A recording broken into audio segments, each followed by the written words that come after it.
What does decolonization look like today? For many, it's not just about politics or protests. It's about water, waves, and the land our ancestors stood on. Native Like Water is a youth program rooted in traditional coastal teachings, reconnecting indigenous youth with ancestral practices like surfing, ocean navigation, land-based healing, and ceremony. This is not just recreation. It's resistance, resurgence, and reclamation. The program is indigenous-led and created by Chumash and Kumeyaay leaders like Bobby Wallace and other collaborators across tribal nations. It blends cultural education with hands-on experience in water.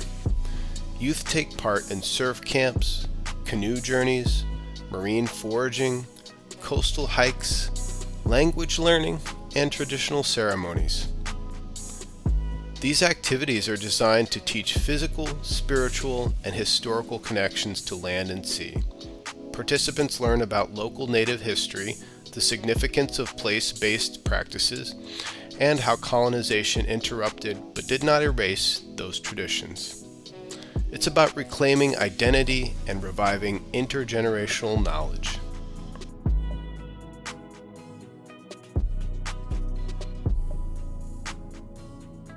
Programs like this emerge from centuries of disconnection.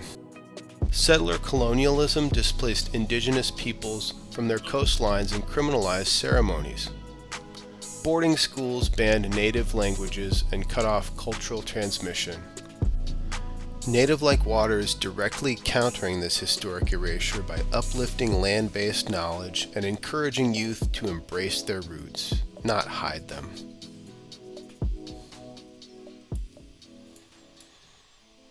We've learned in this class how colonization relied on rewriting history through myths like Pocahontas or policies like Jefferson's civilization program.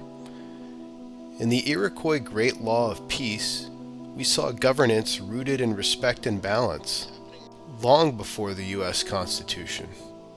But those indigenous systems were buried under stories that framed natives as relics.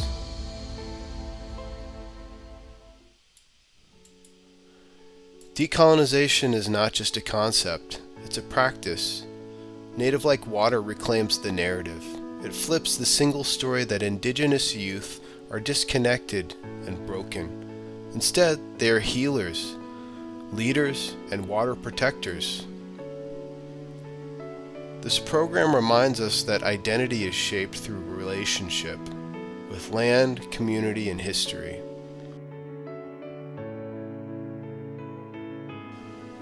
I chose this topic because I surf here in Southern California and had no idea that these waters hold such deep indigenous meaning.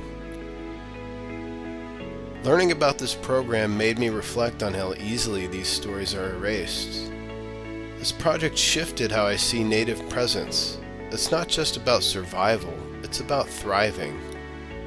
And I chose video because it shows movement, emotion, and connection. Surfing becomes a language, one that communicates cultural memory and healing in ways words alone can't.